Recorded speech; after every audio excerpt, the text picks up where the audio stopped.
Hello, everybody. We're going to get started today. Thank you all for coming. And just a reminder to mute yourself as you sit through the presentation, then you can unmute and we will have some time for Q&A.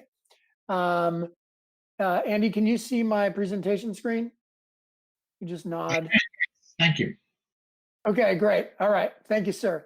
All right. Without further ado, let's get started. Today, we are going to talk about how to create and manage a podcast for your brand.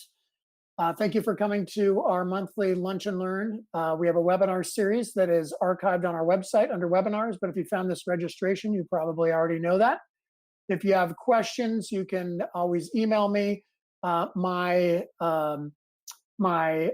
Twitter profile is Kent J. Lewis, and you can also follow Anvil at Anvil Media.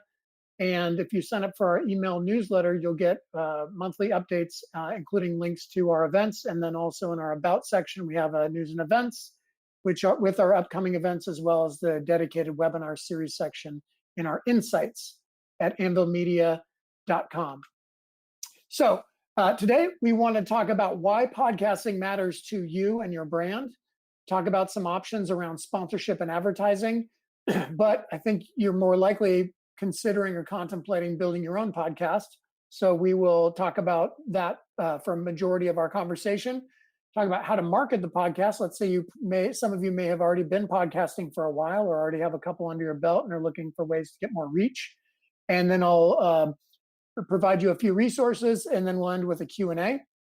Do know that we will provide a copy of this presentation to attendees. We'll have a link to a SlideShare version. We will put a recording onto our Anvil YouTube account for the audio. And there is an article that's related to this topic as well at cxl.com. That's a thorough version of this presentation. So look forward to sharing our insights over the next 30 to 40 minutes today. I'll try and be respectful of time because everybody has things to do and places not to go, thanks to the what we've going on today with the coronavirus thing that I heard about that doesn't seem to be making news anymore. My day job as Kent Lewis, as president of Anvil, and we are a digital marketing agency specializing in search, social media, and email marketing and Amazon marketing for our clients. So any high return measurable marketing is what we do best. I've been doing Anvil the last 20 years, and around that same time, I started my career as an adjunct professor at Portland State University, where I teach a search engine marketing workshop once a year, typically in the January through March timeframe. And you can just Google PSU SEM workshop for more information there. And if you're not familiar with pdxmindshare.com, it is a website with a job board, event calendar, and a link to the LinkedIn group, which is the largest networking group in Oregon, or largest LinkedIn group in Oregon, that is just a career community. So you're looking to grow your career, unhappily unemployed, happily unemployed, unhappily unemployed, or unhappily employed, doesn't matter. Any combination of those, are just looking to network, pdxmindshare.com and our LinkedIn group. We also have monthly webinars. I just hosted one on building your career and your brand through thought leadership, and also how to build a better LinkedIn profile. And those are available on PDX Mindshare's YouTube and SlideShare accounts. Qualifying my credentials as a podcaster for 5 years. I did a weekly podcast called Dad's Unplugged, starting about 12 years ago. And unfortunately, my co-host who produced the podcast and other podcasts, he and his business partner went bankrupt and ripped all of those 5 years of weekly episodes off the internet, never to be seen again. So I started a new podcast with a buddy of mine, Mike Chase, a local radio personality, called Dad's Unplugged, Podcast for Closers. You can find that on Libsyn, and we'll talk a little bit more about that throughout this presentation. If you're interested in the digital dark arts, sempdx.org has educational events. They have one tonight. They've had, before COVID, some great monthly networking events and a big annual conference, Engage, which was postponed. I also write for the Portland Business Journal, Smart Brief, and I teach a social media workshop for SCORE. My 2-hour workshop is now free at SCORE. You can Google Social Media Workshop Kent Lewis Score, or send me an email and I'll send you a link. So that's a little bit about me, but let's talk about you. Actually, no, let's talk about COVID-19 instead. Interestingly, it has dramatically impacted the customer journey. And the reason I bring that up is all marketing should consider the customer journey, the online to the offline, back to the online. And right now, there's a lot more online than offline happening. So, e-commerce brands, brands that are around safety and health, have done well. Almost every other industry has been dramatically negatively impacted. But marketing has changed, and probably for the long haul, meaning you will be doing more of these, more webinars, and audio has seen an increase in use. Although the commutes have gone to near zero, audio listening at home or remote working has increased the value and the proposition that um, that can be provided by podcasting and other audio streaming technologies. So just a reminder that the customer journey has changed due to COVID, and podcasting is more important than ever. So let's talk about that a little more. A little background for you: if you did not grow up like I did on MTV, when it launched in the early '80s, mid '80s, Adam Curry was one of the biggest of big hair VJs on MTV, and he helped popularize the concept of podcasting. So the technology was developed around 2000, for shows around 2003, and then in an article in the Guardian out of the UK, they coined the term broadcasting, which was combining iPod with broadcasting to get podcasting. And Adam Curry popularized that term. He launched his podcast, Daily Source Code. Once Apple, though, provided iTunes support in '05, it really started to blow up. Now, I started my podcast as a co-host. It was already in development when I joined the team for Dad's Unplugged. It was probably 3 years later, maybe '08, something like that, maybe late '07. So there was it was still new and interesting. But I got to tell you, pretty much 5 years later, 2010, 12, podcasting wasn't that cool anymore. And in the last 2 years, it's really exploded. Last 3 years, it's much more in the present. Majority of adults know what podcasting is. A lot of people listen to them regularly. But again, the technology is, Apple makes and breaks everything. They didn't invent the MP3, but the iPod made digital music popular, right? So the explosion of number of episodes, bottom right, 2019 was a record year, and just in Q1, 2020 is outpacing all of 2015. So expect massive growth. There are some listening trends you should be aware of in podcasting. How podcasts are being consumed is primarily through mobile apps. That is the least surprising statistics. More interesting is mobile browsers. So they're not downloading the app, but nearly as many people are just streaming right off of websites that are, the podcatchers, whether it's on iTunes, which usually would be more app-based. A few folks are streaming off their desktop, and so for the most part, it's a mobile activity that you're doing formerly in the commute, but now you might plug in your headphones to your phone while you work on your computer remotely or otherwise. Because of the penetration of smartphone ownership being at around 85%, and kind of locking in at that rate, it will increase at very decreasing rate at this point, pretty flat, is that everybody's got a device to listen to podcasts. The other popular element that was not in the chart on the left is smart speakers.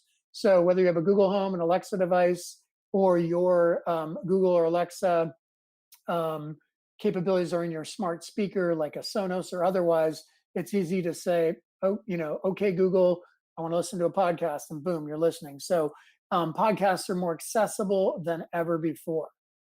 And a few other stats for you. The average podcast listener is listening to 7 different podcasts per week. 80% of those listeners consume all or most of those podcasts. And half of Americans are listening to a podcast at home, only 23% in the car, and that's going down for probably the next 6 to 12 months before the car listening picks back up again. But there are more than 1 million podcasts available as of this year. And you can see that the age groups are skewed younger for the most part in terms of total audio listening. But I think that's going to equalize over time as more boomers understand that it's an easy, convenient thing to do, and it's becoming easier and more prevalent to download and consume them. And the time spent, it's pretty steady at an increasing rate. It's down slightly from 19 is 15 minutes per week is what's, I'm sorry, that's hours. So 15 hours and 12 minutes last week. So that's, if you do the math on that, that's, over my math, over 2 hours a day. So that's quite a bit for the active listeners. Now, according to eMarketer, one of my favorite sources for red and black charts, is the average time spent. So this is a different study, and it says per day, and you see here, podcast is like 5 hours, which is way more than the 2 hours. And that may be because they do or don't include weekends, not sure. But the point is, if they're over 2 hours a day of podcast listening, there's a huge opportunity there. There are 85 million podcast users on a regular basis, and they purchase an item after hearing about it in podcasts, particularly the power listeners, the daily listeners. And that's just naturally, finding information. It makes sense that it would lead to purchase. So podcasting is naturally seen as a more passive medium. So don't underestimate the power as a conversion medium. It's more powerful than that. So why do people podcast? So if you're thinking about maybe starting your own podcast or for yourself or your brand, the most important reasons for marketers is typically managing brand perception or to become a thought leader. But there are other reasons, just to hone your speaking skills or interviewing skills, to share information. Maybe you're just really passionate. General awareness, basically. Some want to drive traffic to generate links, to generate subscriptions or ad revenue. You can also build community or create additional revenue channels for your business. So if you're a consultant, a podcast makes a lot of sense. It can be an extension of your product or your brand or both. Now, the first thing to do to determine whether or not you should build or buy, meaning build your own podcast or buy advertising or sponsorship on other podcasts, think about your objectives. This is pretty standard marketing play, but think about whether it's more important that you're getting your brand out there. So awareness would be good for newer brands or brand extension, thought leadership for established brands or emerging brands that want to take a leadership role in some way or some aspect of your industry. There could be increased engagement. Maybe you've been around for a long time and you want to have a different type of engagement, especially with COVID, is to be more engaging remotely. Podcasts are a great way to do that. Low stress. People tend to multitask while they're listening. So they're more likely to listen to you than watch a video while they're still working. You can also, of course, look at creative ways to generate new revenue. So you got to think about how you're going to strategically approach it. What type of format? Who's the talent? Is it you? Is it somebody else? Are you paying somebody? Are you begging somebody to be the talent? What is your point of view? What's the kind of theme, the underlying theme? I found that this has been the biggest challenge for the podcasts that I've personally been involved with versus the ones that we've helped clients with who already know exactly, for the most part, what their point of view is, what the angle, the purpose to the listener, that's clear why I would listen to it. I'm still trying to figure out why people listen to Joe Rogan, for example. Guests. What do you want guests to do interviews? Is that the primary format? Is it a secondary format like a late night talk show? Or are there no guests? Are you going to be heavy on research, light on research, heavy on timely news, light on timely news? A lot of friends I'm a guest on their podcast. They want to not mention things like COVID or racial injustice or any of that because they want their content to be evergreen. Conversely, I've just recorded 2 podcasts last week about what's going on with racial injustice and the protests because I felt like the timeliness outweighs the timelessness of the other podcasts I'm already doing with others. So thinking about frequency, how long will they be? We'll talk about some best practices there. There's anywhere from daily to monthly in terms of frequency, duration. Again, is based on frequency, anywhere from 2 minutes to 40 minutes. Syndication, are you going through all the popular channels like iTunes? Are you just sticking to 1 or 2 core channels like SoundCloud? And what kind of marketing are you doing? So we'll address all of that later, but this is all just in the planning stage, right? Just trying to figure out what you should be doing. So the easiest place to start is not building a podcast, but rather buying your way in, right? So sponsorships, which are more manual, face-to-face, in-person sort of research, not in person, but individual discussions with podcast owners or advertising executives, versus advertising, which is more network-based. So the alternative to hosting a podcast would be guest placements on popular podcasts. So that's what I've been doing, not necessarily the popular part, but I've been a guest on 3 different podcasts on a regular basis, 3 or 4 more on a one-time basis, and I co-host right now 2 different podcasts. So there are different ways to get engaged. But if I was hired by somebody that wanted to get their brand out there, and let's say they couldn't immediately commit to building a show or it didn't make sense, I would start with the PR aspect of getting on to known podcasts to get your name out there, to get known. And once you've been a guest on certain podcasts, people can listen, see how you do as an interviewee, and would be more likely to bring you onto their podcast. Also gives you more practice and prep and get a feel for what it's all about, so that you can potentially be a co-host or a host of your own podcast. It's a good baby step. And then strategic partnerships. So example is there to do podcasts well, there is a small investment in the hundreds of dollars to get up and running with decent sound quality and finished product, meaning editing and so forth. But that's not my bag. So as much as I was co-hosted a podcast for 5 years, I never touched any of the controls, did any of the editing. I showed up, I was the voice talent co-host, and then I left. And then next thing you know, it was online. It looked great, or sounded great, I should say. It looked great too, because we'd have a blog post with a recap associated with every podcast. Good best practice. But a good example is one of our clients reached out to us for help with a podcast called Craving the Future, which I may mention later. And so with Craving the Future, Michael Perman is a futurist. He has a consultancy called Say What, spelled the French way. And he came to us looking for help to market his podcast more effectively. And for season 2, he actually closed a global hotel based on the first season, which was one of his key goals.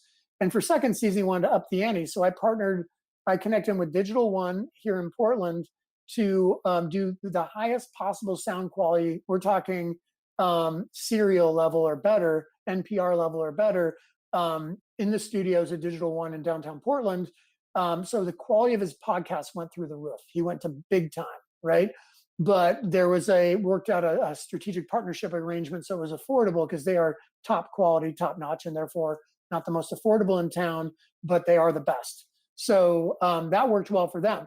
Whereas Social Entrepreneur, where I've been a guest for probably 2 years on a monthly basis on his podcast with Nathan, he does all the production himself. And so that works well for him, because he also helps clients with marketing, and it makes sense that he knows ins and outs.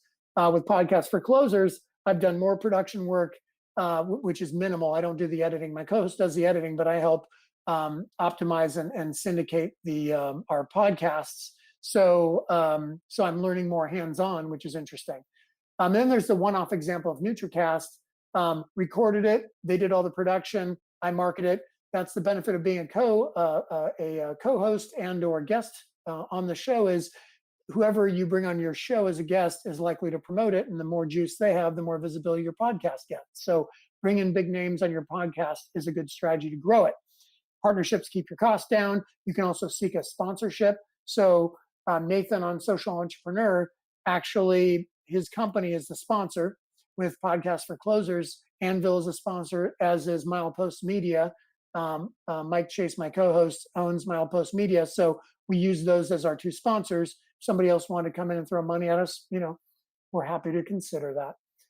But then you can also embed advertising when you usually you have to surpass 10,000 subscribers or more to get basically a critical mass. So that's what you need to look at if you want to look at monetizing. But that also means that you end up in one of the ad networks, and it's easier for you to get advertising in the dynamic insertion style. So we're going to take a quick break. You peg that, and then they insert the ads automatically when they stream your podcast if you're in the ad networks. So that's something you can do as well. There's more information on that in my article at cxl.com. So if you're thinking about doing the guest interviews, a few thoughts. You can start small and local. I recommend this with speaking. I recommend this with writing, any thought leadership. Podcasts are an extension of thought leadership in terms of it's like a speaking engagement. It's like an article. It's just a different media factor, form factor. So start with people you know as a guest host or as an interviewee to be a part of that. Help promote those, help get the exposure. It's a good place to start. As you build your portfolio, maybe you want to add in some writing and speaking. So one thing that you can do is, let's say you have a topic like podcasting. First thing I might do is write an article. Then I'll pitch the article as showing I'm an expert to a third party to publish it. Like I publish for Smart Briefs, I write for Smart Briefs and for the Business Journal and SEM PDX. So once it's been published somewhere else outside of my personal blog or company blog, it's more credible. So I could pitch, hey, I've written on this topic. Why don't you interview me? And you reach out to high profile, in my case, marketing podcasters, and they might have me as a guest.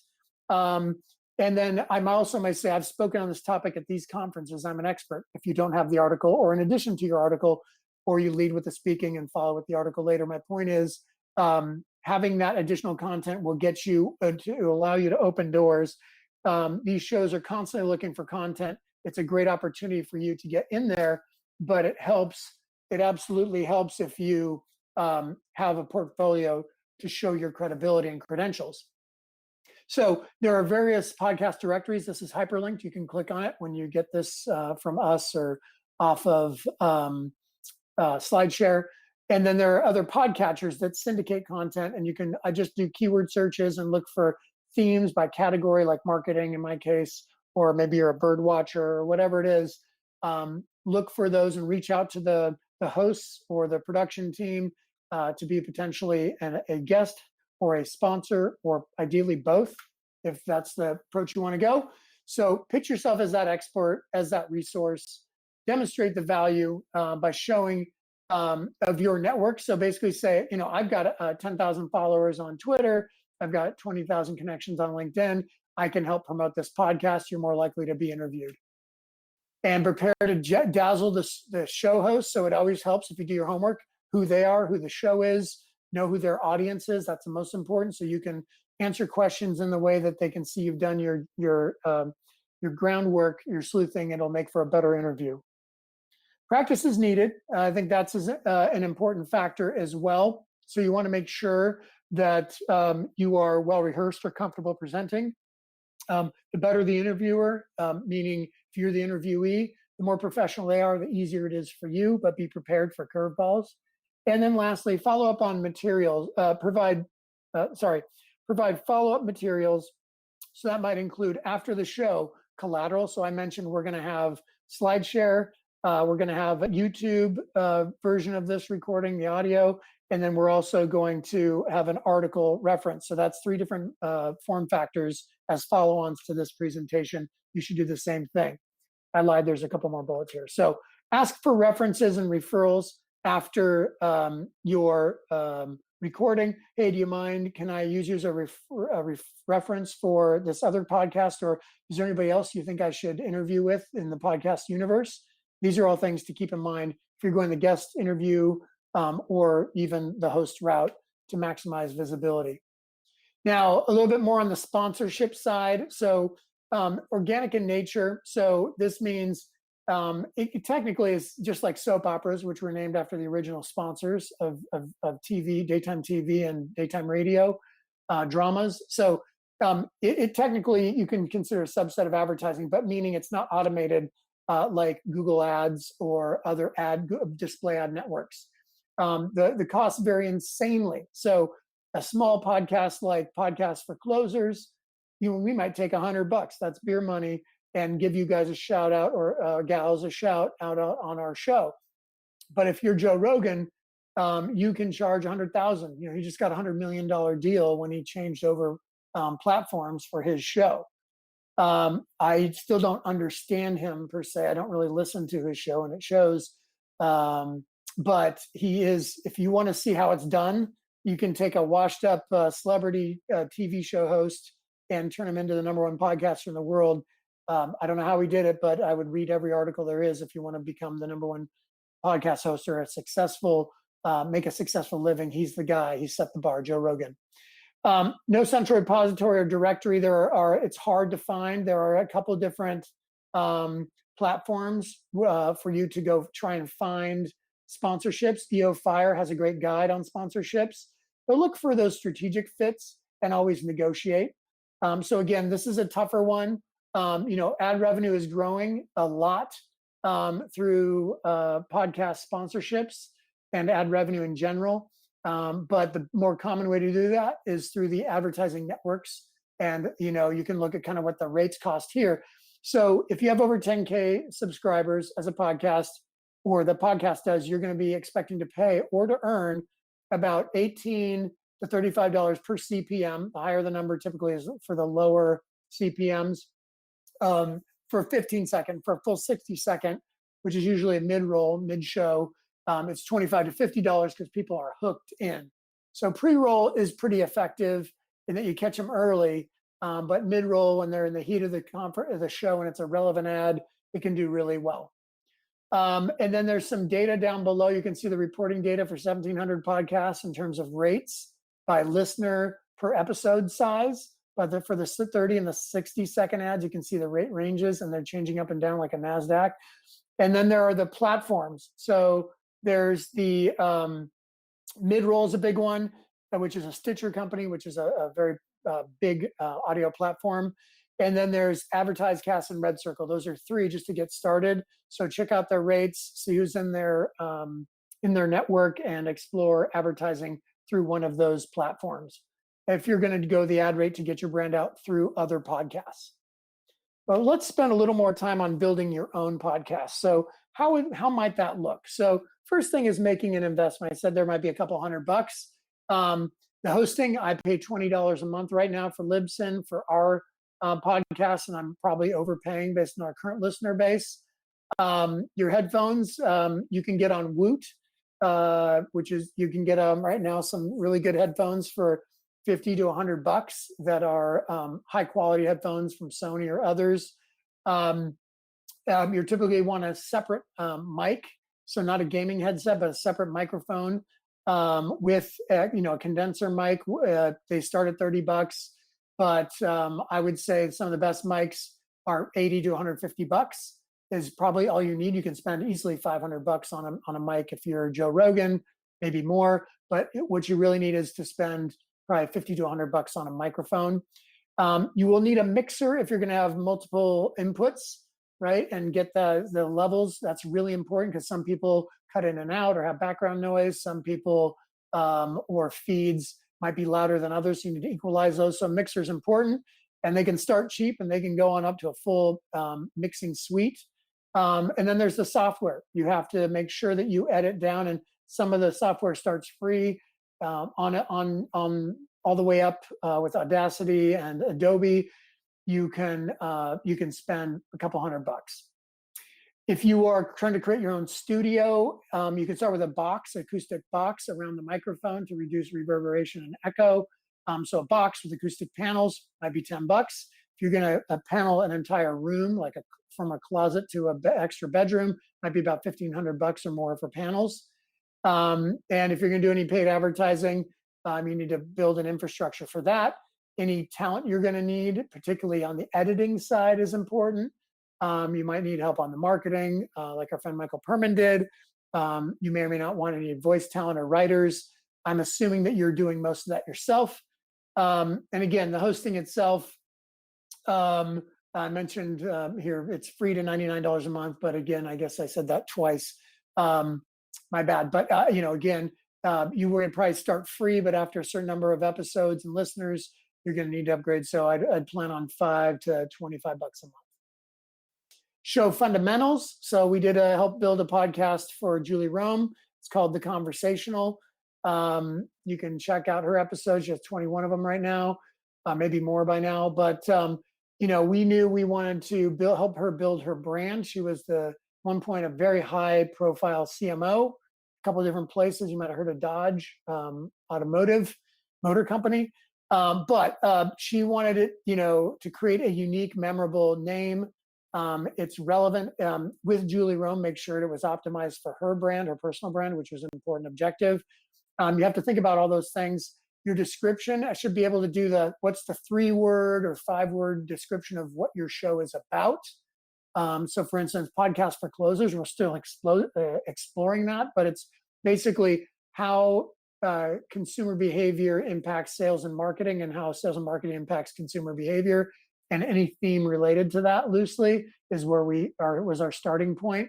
And you tend to evolve, but it needs to be accurate, intriguing, and also ideally, again, keyword optimized. You have to figure out what category are you going to be in general. And then each episode may have its own unique category based on the topic.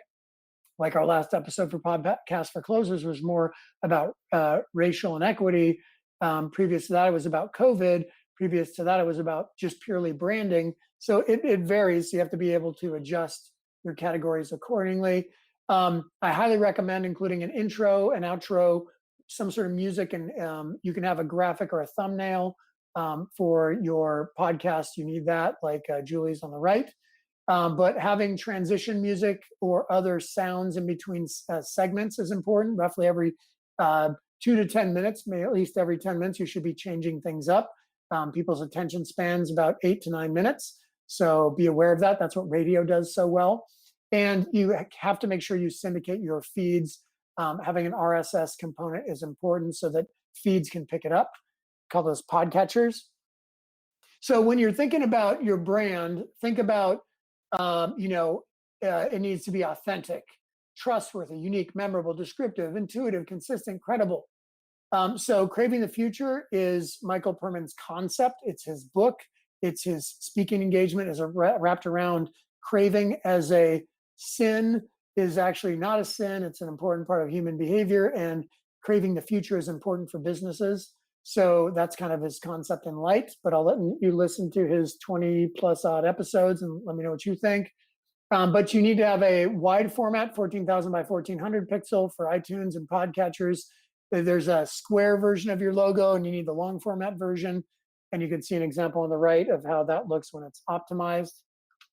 And then selecting a host. So this is Mike Chase, my co-host. You can see being a little cheeky with me. You can see the mic that he invested in is, I think, about $250, $150 to $250. He has fancier headphones than I do. He's radio talent. He's currently on K103 in the mornings if you want to listen to him, or you can go to our Podcast for Closers. Just Google that and you should be able to find us on Libsyn. But what Mike does really well that I don't is I have a great voice for, the hearing impaired. I have a great face for radio, is what I like to say. But he has an amazingly smooth voice, the way he modulates, the way he talks. He happens to be knowledgeable, not just about brand and marketing and sales, but consumer behavior. He's very well read and makes me look like a kindergartner by comparison. So we balance each other really well. We both have credibility within our industries and visibility as well, which helps to give our podcast more momentum. But you need to think about that for yourself. It helps in our case that he has so much on-air work experience and knows the art of radio, which is, he pointed out, is very different than podcasting. I'm still trying to figure out why it's so different, but he's very adamant about that. And again, a co-host helps because two people can carry the load, but mainly it makes for a better show. The back and forth, not everybody is on all the time, and having a co-host helps that. Mainly, I think it's more like 1 + 1 = 3 or 4, based on my experience being a co-host now for 6 years on different podcasts and being a guest host for anywhere in between. So those are things you got to think about. It with a host is a yin to your yang is often best, not somebody that's just like you, right? So your content strategy, you want to start with your business, your marketing objectives. You want to span, as an organization, if you're more than one employee, you want to look at who else on your team, executives, management, any other influential employees can provide input or guidance or support if they just have a voice but not a vote, and you're moving forward with it. You should and could talk to your customers and your partners to help round out not just content ideas, but also helping you co-create that content as guests or resources. Conducting competitive benchmark audits to see, this helps in the planning phase to see, okay, what exactly are my industry competitors doing? Because I should do something different. If they've covered the bases on one concept within your industry, let's say in banking, if Wells Fargo and B of A are already doing something about how to invest better, maybe you take a different approach on money management from a different perspective, or keep your costs down during an economic uncertainty or downturn. How do you manage your money effectively? So try to be different than your competitors and own a spot within the marketplace.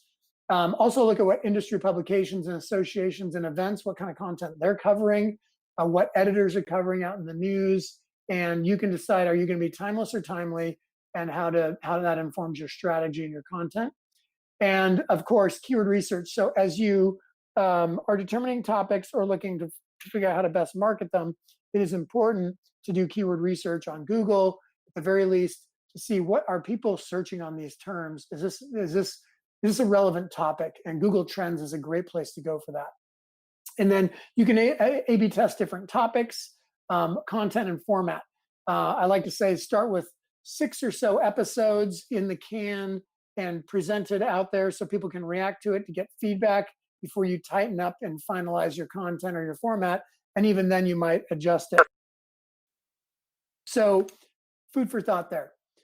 On the content strategy, so tips and tricks, leverage your network, right? Start with who you know, start with the people around you, expand to who you want to know. So what Michael Perman did brilliantly was he intentionally sought out experts in the hotel and hotelier space to put onto his Future of Hoteling podcast, and that captured Hilton Hotels' interest, and they reached out. They worked out a contract, and it was the biggest project he's ever done. But he intentionally brought people into his podcast that were credible in the industry, and he chose a topic that was timely and of interest to the hotel industry, and it absolutely had its effect. So he, rather than pretending to be the expert on hotel and hoteling and the future of hotels, he brought in some other people in his network to offer their opinions, but it was his podcast. They decided they should work together. It was a credibility factor that worked really well.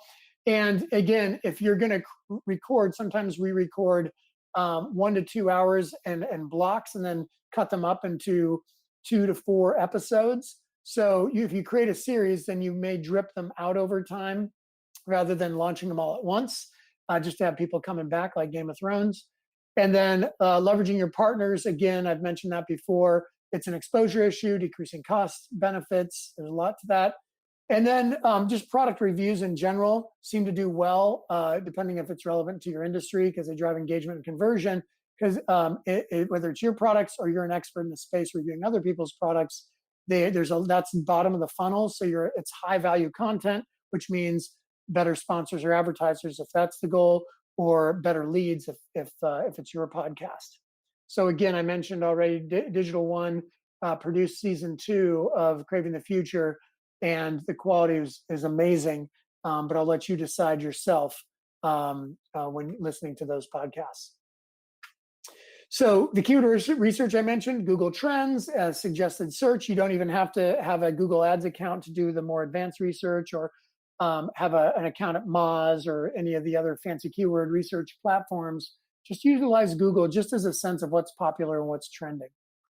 And then again, you should be creating content ideally for every stage of the sales funnel or the buyer journey. So the awareness top of the funnel phase is news, trends, interviews, promotions, just general, like, who are you? Oh, just, basically trying to get them to interest. Oh, now that I know who you are, I'm interested in what you have to say. So that's where there's more hands-on guidance on how-tos, Q&As, demos, behind the scenes, to get to know you.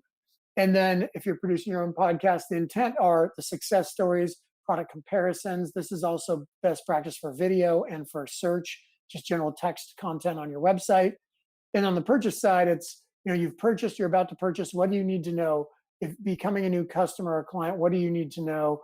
And providing customer service and support tools like training and other things. So podcasts could be a tool in addition to your knowledge, your customer service rep knowledge base, and YouTube would be audio content. So when you're planning your content, you got to figure out, is it daily, weekly, monthly, and what time frame. Most commonly, it's a 20-minute weekly to monthly time frame frequency. And, because people are used to half-hour shows. I don't think I've done a podcast in under 10 minutes. I don't think I've done any over 60. The sweet spot for the podcast we've been doing are 20 to 40 minutes in reality, and keeping it shorter is often better. Just depends on the content and the audience and the objective. So interviews and other segments make a 30 to 40-minute show or even longer more doable. If you're doing single format, 10 to 20 is probably about right, depending. So depending on how you work, so I tend to be off the cuff. I don't like to rehearse. I don't like to have a lot of structure, and sometimes it suffers a bit, but that's just the way I roll when I present in person, in webinars, and interview and record on podcast or video.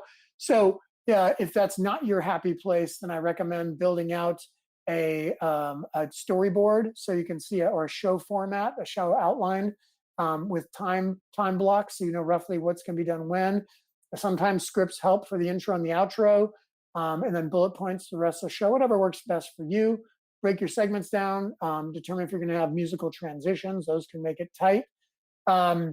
And really know your audience as well as who might be on the show with you, how much prep they need.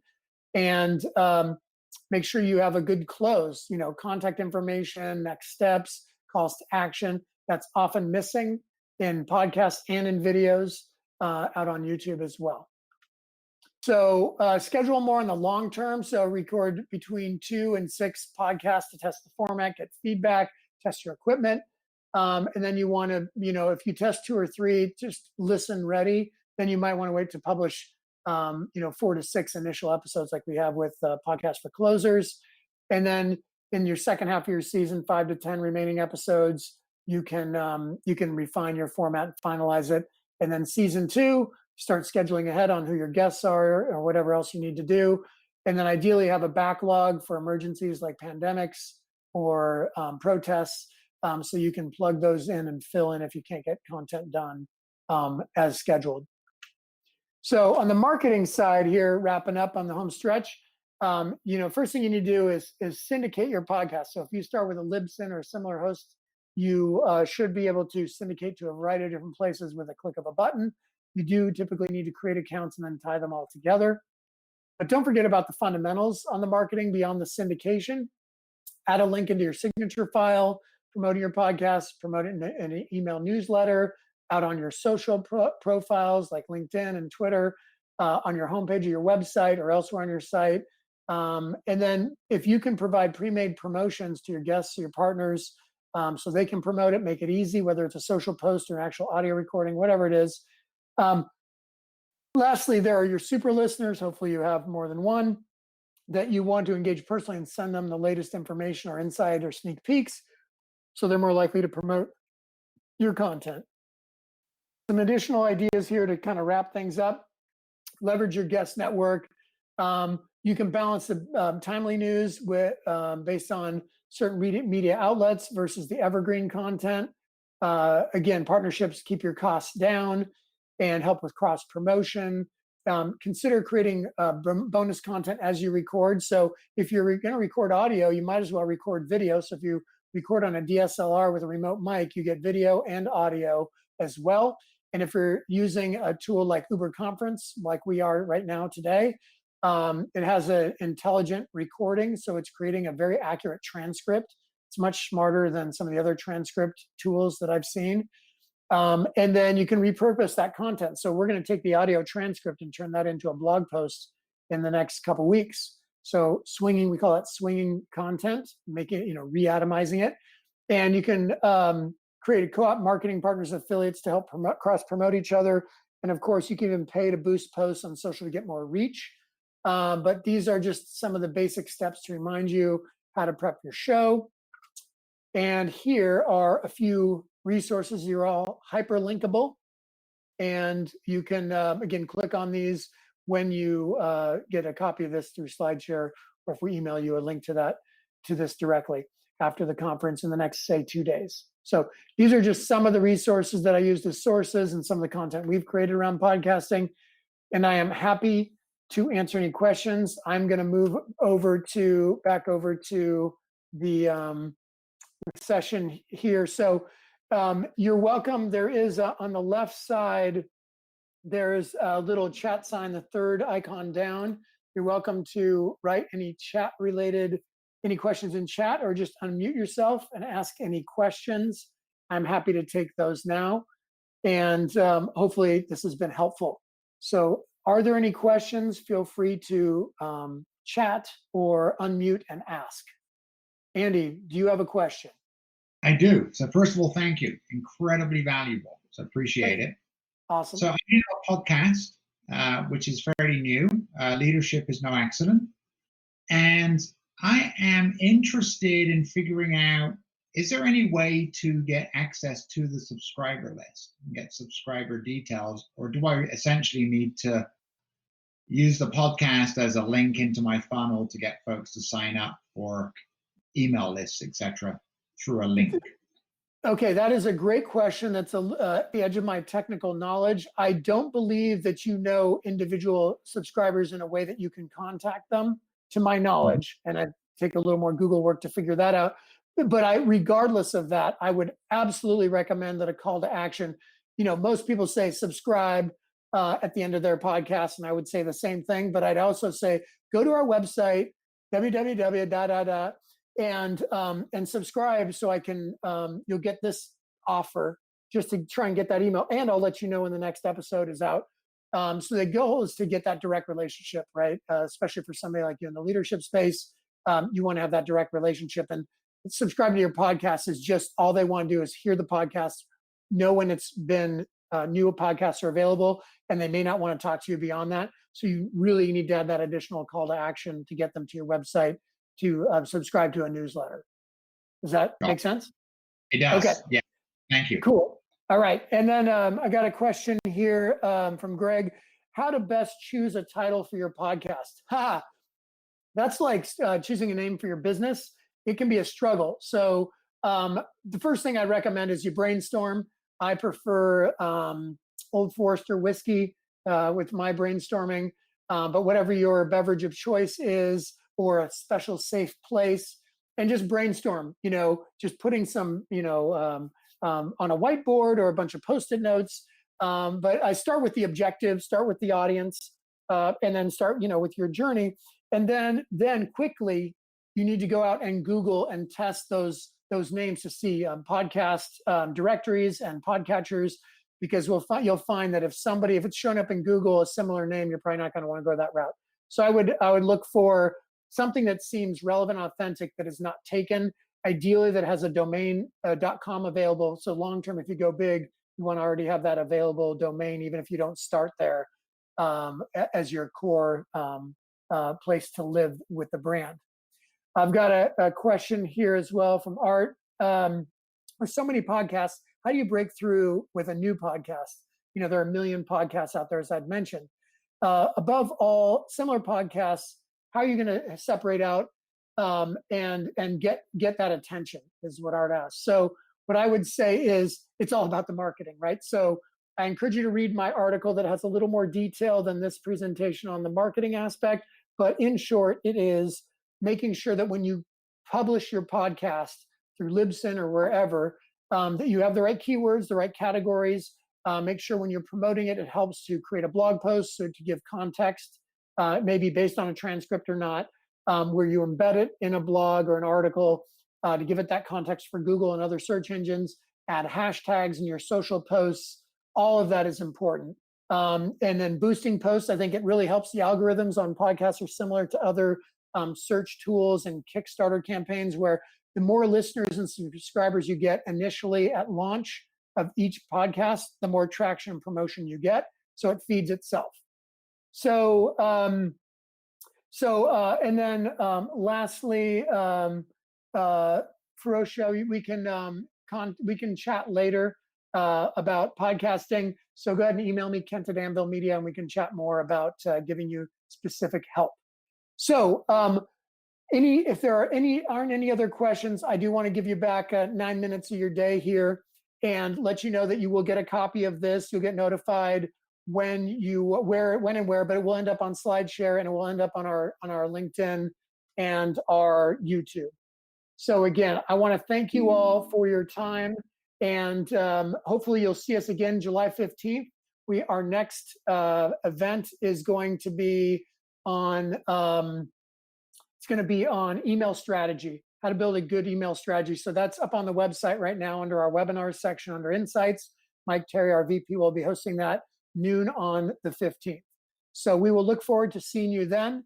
Until then, have a great day, stay safe, and we'll